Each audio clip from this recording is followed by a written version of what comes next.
Savitri. And Satyavan replied to Savitri. In days when yet his sight looked clear on life, King Dumatsina, once the Shalwa, reigned through all the tract, which from behind these tops, passing its days of emerald delight in trusting converse with the traveler winds, turns, looking back towards the southern heavens, and leans its flank upon the musing hills. But equal fate removed her covering hand.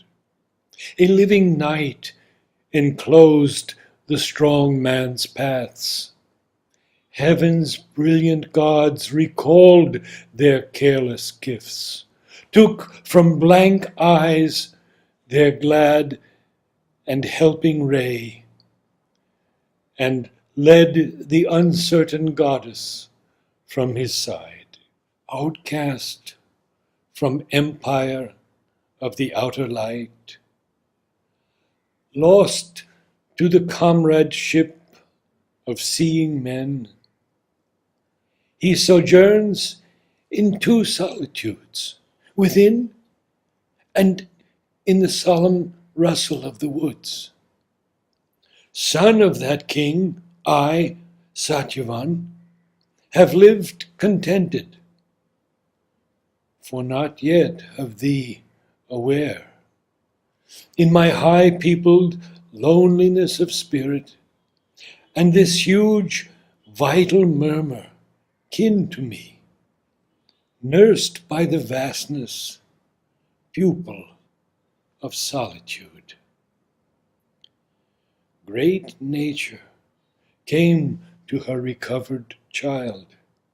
I reigned in a kingdom of a nobler kind than men can build upon dull matter's soil.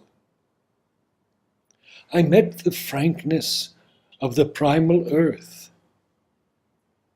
I enjoyed the intimacy of infant God. In the great tapestried chambers of her state, free in her boundless palace I have dwelt, indulged by the warm mother of us all, reared with my natural brothers in her house.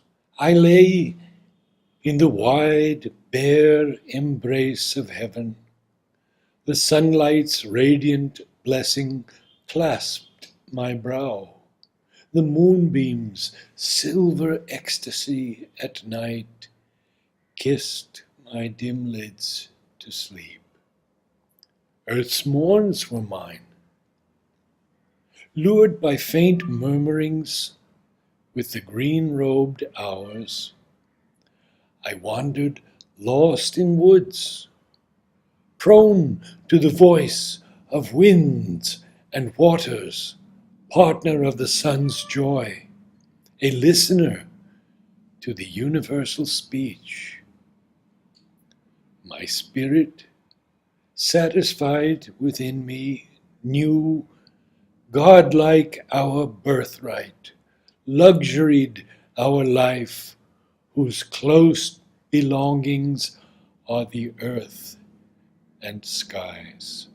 Before fate led me into this emerald world, aroused by some foreshadowing touch within, an early prescience in my mind approached the great dumb animal consciousness of earth, now grown so close to me, who have left old pomps to live in this grandiose murmur, dim and vast.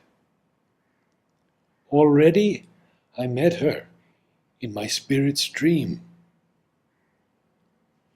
As if to a deeper country of the soul, transposing the vivid imagery of earth through an inner seeing and sense, awakening came.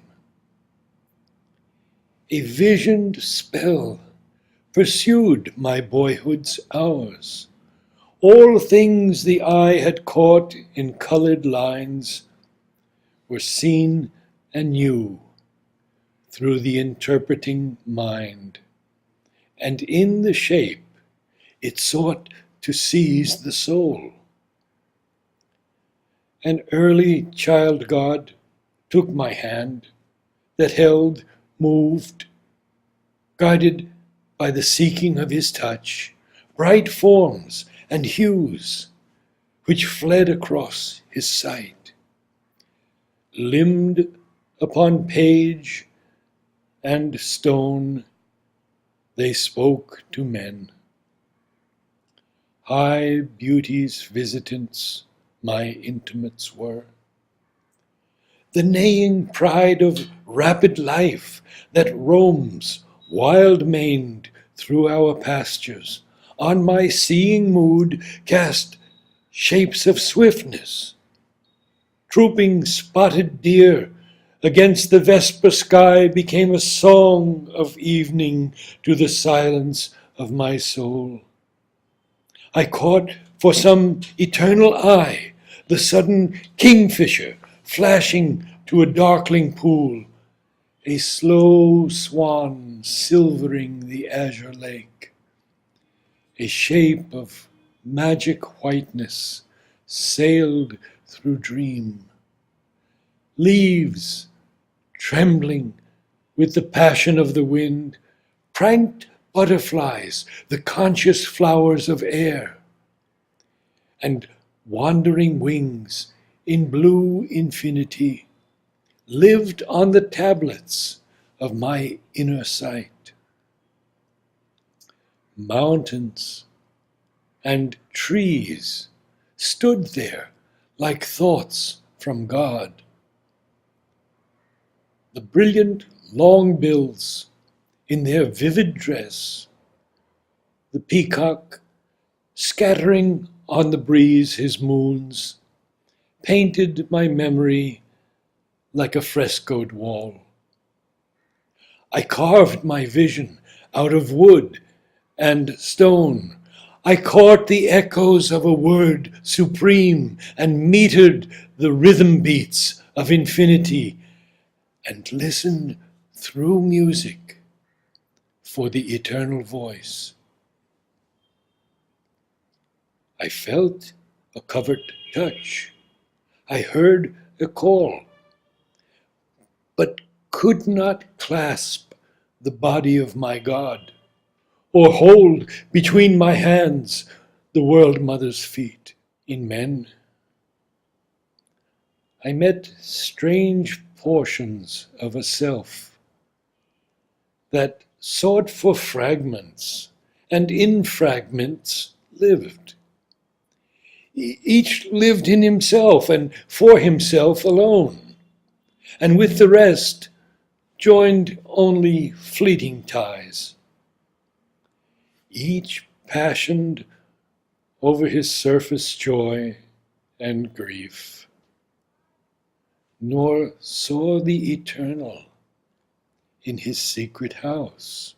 I conversed with nature, mused with the changeless stars, God's watchfires burning in the ignorant night, and saw upon her mighty visage fall a ray prophetic of the Eternal's Son. I sat with the forest sages in their trance.